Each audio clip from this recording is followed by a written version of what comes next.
ॐ ब्रह्मणे नमः। ॐ ब्रह्मणे नमः। ॐ ब्रह्मणे नमः। कलह निवारण के 2 पत्र। सामने यमराज को साक्षी बनाकर, मान मन अभिमान तन का ध्यान खोकर, छिन्न पौरुष भेटने को मृत्यु से पहले कोई खत लिख गया है, कोई खत लिख गया है। दुख असह कारण धूमिल मन तन ताड़ना की, प्राण निकले नयन आंसू यातना की।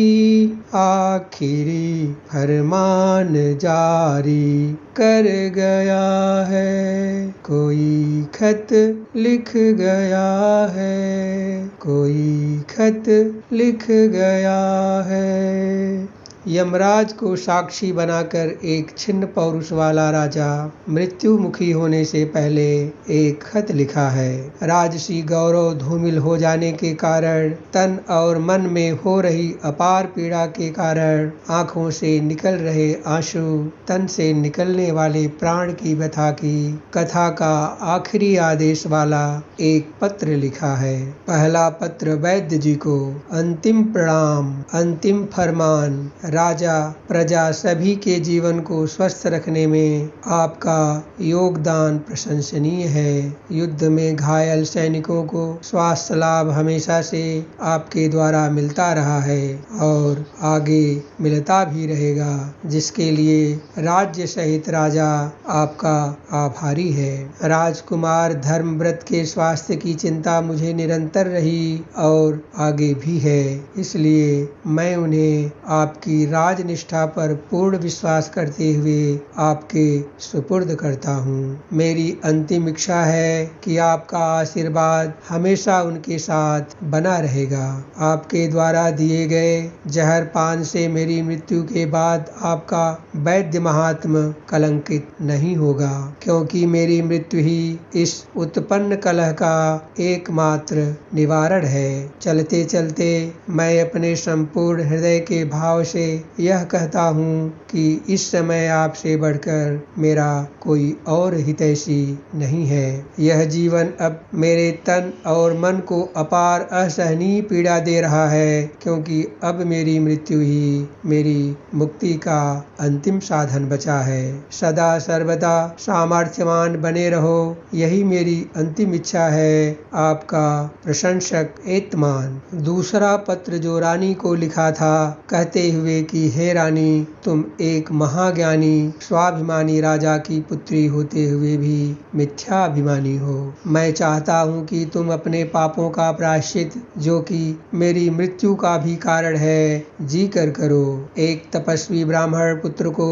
जिसे तुम्हारी इच्छाओं ने अपना शिकार बनाया, तुम्हारी तम से धुंध वासना प्रकृति ने एक सत तप मासूम प्रकृति पर बलात्कार किया है। तुम्हारी वासनाओं का प्रभाव उस पर गहरा हुआ, यह इसी से पता चलता है कि वह तुम्हारा राज्य छोड़कर चला गया है। उसका तेज नष्ट हो गया होगा, वो निर्दोष है। यदि आपने जो कहा उसी को पूर्ण सत्य मान लूं कि आप वासना लिप्त नहीं थीं, तो उस ब्राह्मण पुत्र को राज्य में वापस लाकर उचित समय पर उसे राजगुरु बनाकर मेरे दिए हुए वचनों को पूरा करो और वह अपनी पूर्व स्थिति को प्राप्त कर सके, इसका भी निश्चय प्रायश्चित तुम ही करो।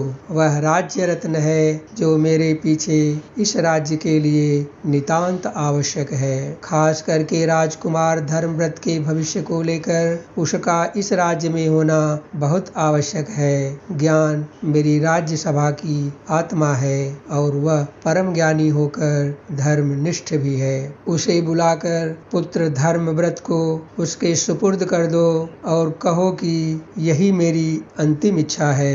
जबकि राज्य का सब कुछ राजा के अधीन होता है, फिर भी वह ब्राह्मण बालक मेरे राज्य में स्वाधीन होगा। उस पर राज्य का कोई अंकुश नहीं होगा।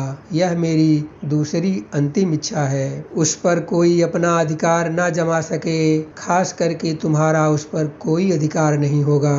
और मेरी तीसरी अंतिम इच्छा, मेरी मृत्यु तक एवं मेरी मृत्यु के पश्चात भी तुम मेरी शरीर का स्पर्श नहीं करोगी। पत्र पढ़ते हुए शांत मुद्रा में खड़ी जिद्दी रानी ज्ञाना ने महाराज की आज्ञा का पालन पत्र में लिखे अक्षरशः शब्दार्थ एवं वाक्यार्थ के ठीक उसी भाव से पालन करने की ठान ली।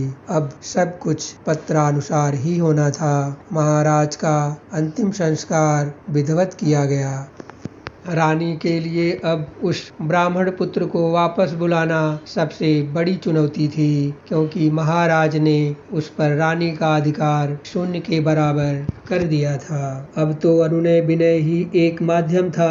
ब्राह्मण पुत्र की राज्य से बाहर जाने की बात रानी ने राज्यसभा में झूठ बोला था कि वह अपने ज्ञान वर्धन के लिए तप करने हेतु राज्य के बाहर है। अब रानी ने राज्य वैद्य से उसे बुलाने की बात पत्रानुसार कही तो उन्होंने कहा, महाराज की अंतिम इच्छा का पालन उचित समय पर विचार करके जरूर किया जाएगा। उधर ब्राह्मण ने साईं द्वारा पूर्व में दी हुई चेतावनियों के फल को स्वीकार करते हुए उसके ही बताए हुए एक संतुष्ट सहज योग, एक श्रेष्ठ योग जो आदि से अंत तक अक्षुण्य होता है, प्राप्त करने के लिए नित्य तप में लीन हो गया। नगर वासियों ने मिलकर नदी के किनारे सुरम्य आश्रम बनाया।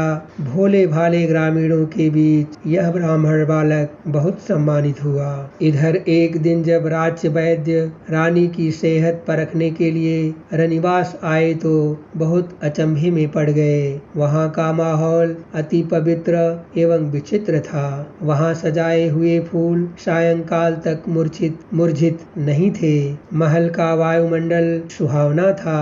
सुगंधित पुष्प की गमक से वैद्य जी मस्त हो गए। इसके पहले कई बार वैद्य जी वहाँ आ चुके हैं, किंतु इतना मनमोहक दृश्य कभी भी नहीं था।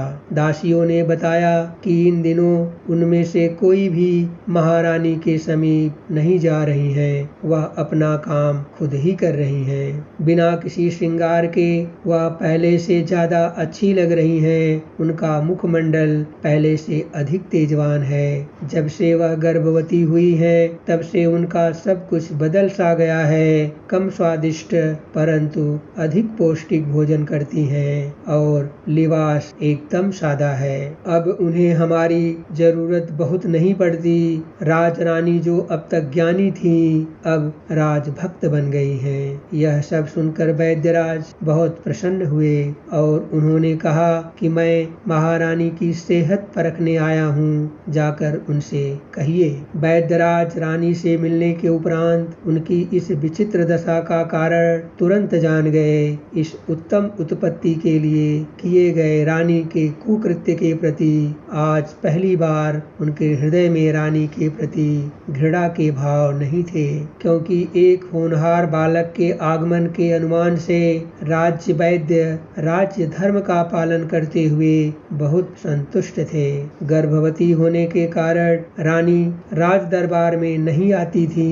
सारा कार्य पत्र व्यवहार से निपटाती थी। एक दिन जब उन्होंने राजगुरु को एक पत्र लिखा और कहा कि आप स्वयं अपने पद पर ब्राह्मण कुमार को नियुक्त कर स्वर्गीय महाराज की इच्छा पूरी करें, तो राजगुरु, जिनकी अब उम्र हो चली थी, बड़ी प्रसन्नता से राज्य वैद्य के साथ उसे वापस लाने के लिए चल पड़े। चलते हुए राह में राजगुरु ने विचलित वैद्य जी से उनके इतने विचलित होने का कारण पूछा तो वैद्यराज जी ने कहा, मुझे ब्राह्मण बालक के लौटने में संशय लग रहा है। तब तत्कालीन राजगुरु ने कहा कि यह एक बहुत बड़ा सम्मानित पद है। राज्य में सेनापति के बाद सबसे बड़ा पद यही है, जिसे प्राप्त करने के लिए उसने इतने कम उम्र में इतनी घोर तपस्या की है, तो भला वह इस पद पर आसीन क्यों नहीं होना चाहेगा। आखिर में हुआ भी वही।